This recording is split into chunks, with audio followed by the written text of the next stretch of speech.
RKI. Obviously, you know it's double E, and trust me, I am so happy to be in your faces, so excited and to be back here in your space. Thank you for sharing your time with me. It's been an amazing journey so far.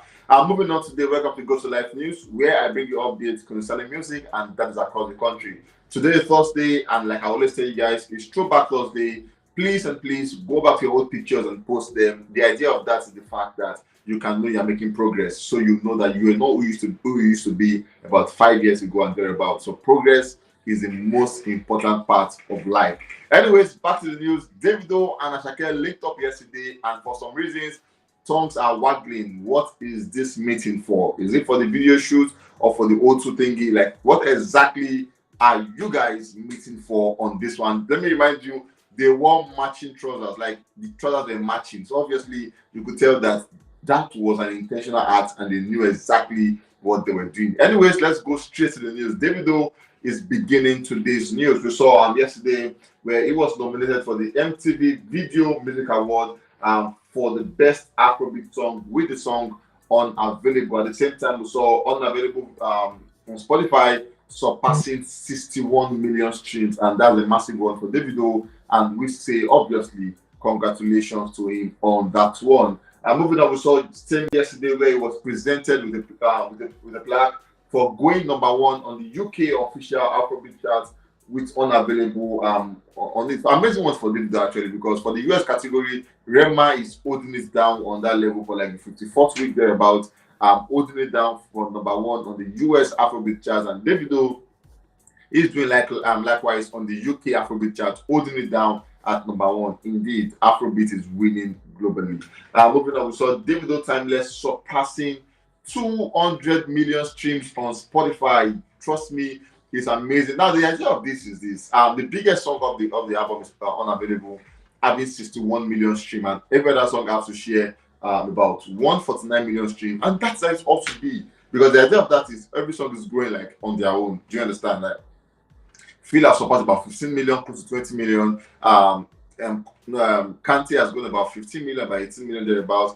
No competition about 15 million. So all of the songs are going on their own. It's not a case where one song is doing 180 million and the album is 200 million. Did I just talk to somebody? I won't say more than that. Anyways, moving on, we saw Davido linking up with Asake yesterday. Looking like a warehouse kind of space where Asake is set to have the O2 Arena later in the month, about 10 days from now at the O2 Arena. And Davido recalled that the last time Rema had announced in the US, Davido also was there to show support to Rema and then giving Rema his flowers on stage. And now Davido and Asake is linking up, or are linking up this time. And the question is, what is this meeting for? We obviously know that they have a song together called No Competition, and Davido is set to move on from Unavailable once that video reached 50 million streams on YouTube, and it's almost close to that time. We thought it was Phil, but could there be a twist to this? Maybe No Competition might be the song they want to push next, or what exactly is their plan?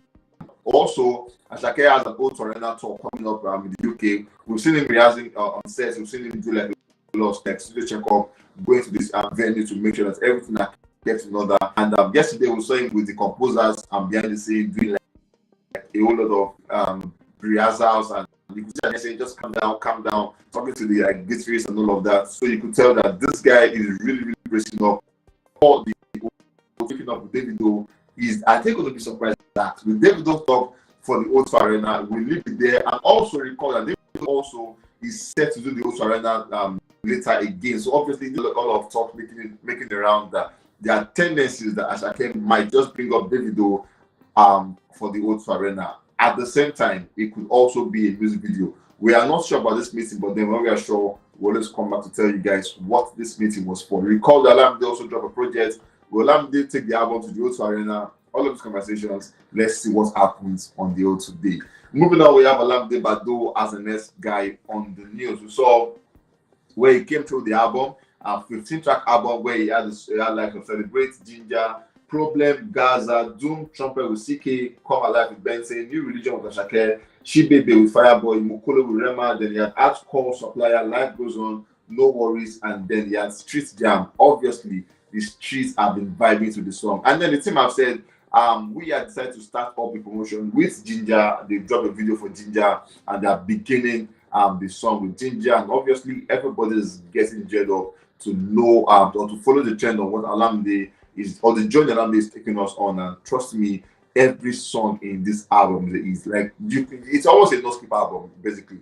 But maybe because we had like a song or two before now, but trust me, listen to the project, you want to do it over and over again. For some reason, Gaza still live rent free in my head. I don't know about you. Just come to the comment section and tell me what's your favorite song of the project. And moving on, we saw yesterday the album went straight #1 on the Nigerian Apple Music album category, and then leaving 1 and 2 to the YBNL Boys. Olamide holds #1, and then Asake holds Walkabout as #2, and it just shows that this team, this label, are doing something right. Recall that Fireboy is set to drop an album, and then when it does, you can be sure that 1, 2, and 3 will be occupied by the YBNL Boys. So let's wait and see if Fireboy is set to drop this year or maybe just next year. Moving on, we saw for the United States Apple Music Top Album, we have Travis Scott as #1, Riley Rodriguez as #2, Post Malone as #3, and then Olamide Unruly as #4 on the US category. Has a massive one for Afrobeat, and obviously for Olamide as a person. Moving on for the UK Apple Music Top Album, we have Olamide also as #5, Barbie #1, Travis Scott #2, Post Malone #3, J Us #4, and Olamide with Unruly as #5. And another massive one. About 2 different regions, US and UK. These guys are vibing to this project, and obviously it's packing or racking all the numbers it can rack like at the moment. Kudos to Olamide on that one. Moving on, we saw for the Nigeria Apple Music Top Song. We have 1 to 10. Obviously, Olamide sits comfortably there. Celebrate #1, Ginger #2, Gaza #3, Come Alive #4, Doom #5, Problem #6, Mokolo #7, She Baby #8, Lonely at the Top #9, Olamide. Okay, so obviously top 10, Olamide sits comfortably in 8 and Asake still maintains his kingship with #9 with Lonely at the Top. Olamide came again with #10 with New Religion, which obviously have Asake on that project. Asake is a stubborn person, like bro. You should lead this chat, but stubbornness will not allow you. Basically, it's a good one for the team. Olamide YBNL team are doing massively well for themselves, and having these chats like simultaneously shows that they are doing the right thing at the time. Moving on, we saw when they dropped a video for the song Ginger, and that video is an amazing one. It was shot with intent. You could see that they were deliberate and their intentions when they shot the video. An amazing one. Should they have begun with Ginger? Is their choice, and I'm sure they have plans regarding how they will promote the album. Moving on, we saw Unruly album at the moment is currently charting in 55 countries on Apple Music, inclusive of Nigeria #1, #1 in Liberia, #3 in Ghana, #4 in the US, #5 at the UAE, that's Dubai, #5 also in the United Kingdom, and then #16 in Canada. Olamide project is doing massive numbers in 55 countries. You just expect, before the album dropped, we would expect that it was going to happen. Basically, it was bound to happen, and obviously, we say congratulations to the YBNL boss on this one. And moving on, we saw Olamide Unruly album is currently #1 on iTunes at the United Arab Emirates charts. Another massive one to Olamide on that one. Moving on, we have Machala Wizkid as the next guy on the news. We saw Wizkid was in Norway, where he was set with, yesterday he headlined a show in Norway where Wizkid brought down the roof alongside DJ Tunes. I saw a post where they said, "In Tunes we trust." Tunes came through 100%, and there were no glitches. He gave an actual performance, playing song from Burna Boy and all of that. And when Wizkid was set to climb the mount the stage, DJ Tunes play alongside Wizkid, and obviously you could tell the synergy between these guys was top notch. And Wizkid came out to say, "Thank you, Oslo, thank you, Oslo, thank you, Oslo, thank you, these guys, for coming out supporting me. Thank you, thank you, thank you." And the performance went like this. We saw Wizkid performing songs like Fever, Uju Elegba, songs of the new project and all of that. Arya Star also graced the stage, but Wizkid showed them that indeed I am Machala and I'm the biggest bread to come to Norway. Obviously, everybody had fun on stage. Kudos to everyone who made this possible, but Wizkid especially, kudos to him for giving them an amazing, amazing performance of Wizkid himself. Moving on, we have B-Red back in the news. For some reason, the Adeleke family seems to not be able to wash their hands of scandals and allegations and all of that. Like, it has always been a back and forth concerning this family. Davido just finish one off the Anita's conversation back and forth. I have a baby, I'm pregnant. And then a lot of fans were saying at the time, is it a men problem or is this their delicate's problem at the time? But obviously, that matter died down and nobody, Davido's team never made a response regarding all of that. This time, B-Red is back again, where a said lady came out to leak the chat between B-Red and the wife at the time, and then the chat goes to us. The lady came out saying, "You're opening the door, and she girl is recording you as if you're a man." And Shebi, you said you have never met her before. B-Red replies saying, "I did not fly her to Atlanta." Now, basically, this chat is off. Is allegedly because we've not heard B-Red's part. It could be forged, it could be altered, there could be a lot about this chat, but then this is what as pressman could lay hands on at the time. And then Barry said I didn't fly to Atlanta, and then the lady asked as a wife, "You know her, B?" And then Barry was like, "Okay, yes, she caught me, but I did not sleep with her. I never stayed in any hotel with her. She came with her brother and her sister for 5 days to Atlanta, and she said, I'm a fan.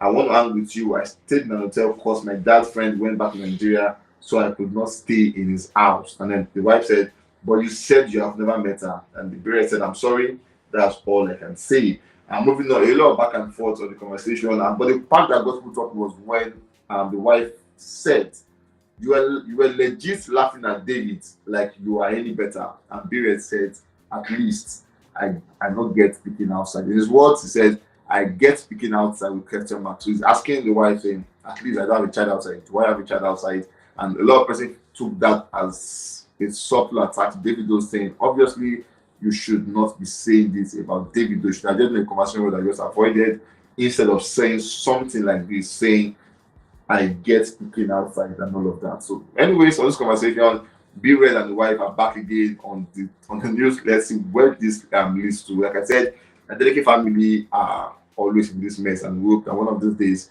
they probably get it clean and make all of this mess go away. Moving on, we have Skales as the last guy who has come out to make a declaration, and then he said at the time he left EMA Records, he left there broke.